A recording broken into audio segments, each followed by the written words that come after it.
हम दर्शकों को सूचित करना चाहते हैं कि ये वीडियो आपको विचलित कर सकता है।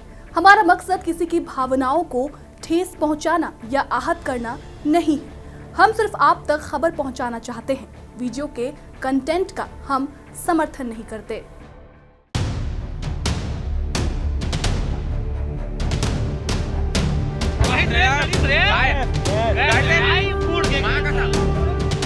देश भर में घट रही सांप्रदायिक हिंसा वाले राज्यों की लिस्ट में अब छत्तीसगढ़ का नाम भी शामिल हो गया है।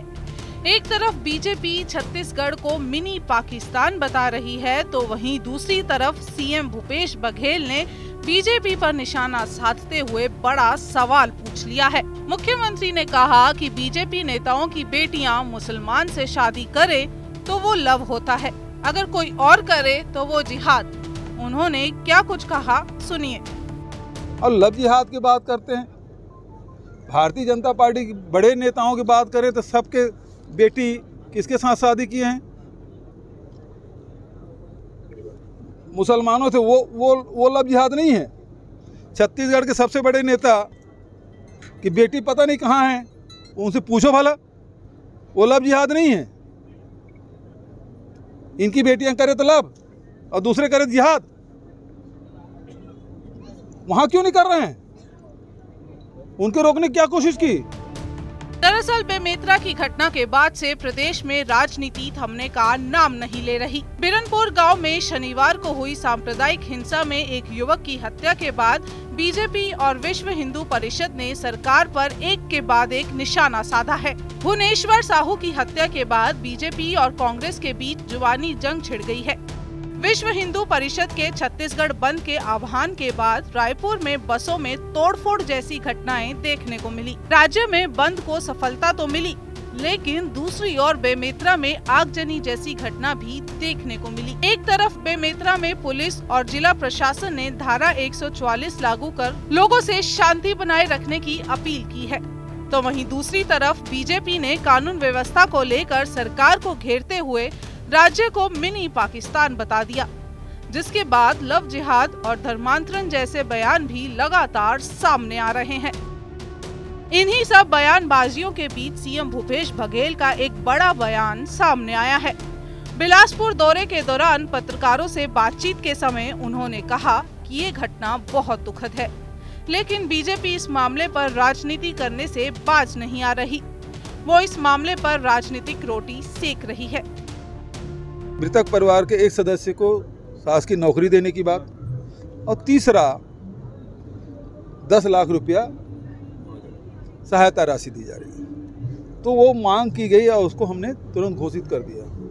भारतीय जनता पार्टी की जांच किए, न रिपोर्ट बनाए, सीधा आक्रमण, दूसरे दिन बंद का आह्वान।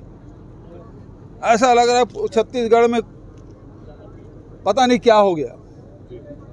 जबकि 2 बच्चों के झगड़े में ये मौत हुई, और मौत दुखद है, किसी की भी मृत्यु हो उसे उचित नहीं ठहराया जा सकता, लेकिन उसके आड़ में राजनीति रोटी सेकने की कोशिश। बघेल यही नहीं रुके। उन्होंने लव जिहाद के सवाल पर बीजेपी नेताओं पर निशाना साधते हुए कहा कि इनके बड़े नेताओं की बेटियां मुस्लिम से शादी करें तो क्या वो लव जिहाद नहीं होता? उनके लोग करे तो लव, बाकी करे तो जिहाद।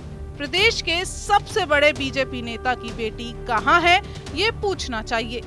मुख्यमंत्री भूपेश बघेल के इस बयान ने एक बार फिर छत्तीसगढ़ में सियासी पारा चढ़ा दिया है। नक्सलवाद को छोड़ दे तो छत्तीसगढ़ को शांति के टापू के नाम से जाना जाता है, लेकिन बीते कुछ दिनों में हुई हिंसा की घटनाओं ने शांति के टापू को पूरी तरह से अशांत कर दिया है। शनिवार को बिरनपुर में हुई हत्या की घटना के बाद बीजेपी नेता पीड़ित परिवार से मिलने गांव की ओर निकले थे, लेकिन पुलिस ने बड़ी संख्या में पहुंचे बीजेपी नेताओं को रास्ते में ही बैरिकेडिंग लगाकर रोक दिया, जिसके बाद बीजेपी नेताओं का धरना प्रदर्शन घंटों तक चला। इसी बीच बिरनपुर के एक घर में धमाका होने और आग लगने की घटना हुई और उसी गांव से 2 लोगों के शव पुलिस को मिले, जिनकी शिनाख्त रहीम और उसके बेटे इदुल के रूप में हुई। प्राथमिक तौर पर पुलिस ने दोनों की मौत का कारण सर में चोट लगना बताया। हालांकि पुलिस इस मामले में पोस्टमार्टम के बाद ही विस्तृत जानकारी मिलने की बात कह रही है। वहीं सीएम भूपेश बघेल ने मृतक भुवनेश्वर साहू के परिजनों को 10 लाख का मुआवजा राशि देने के साथ ही परिवार के एक सदस्य को सरकारी नौकरी देने की भी घोषणा की है। हालांकि उनके परिजनों ने राशि और सरकारी नौकरी की बजाय हत्यारों को फांसी की सजा दी जाने की मांग की है।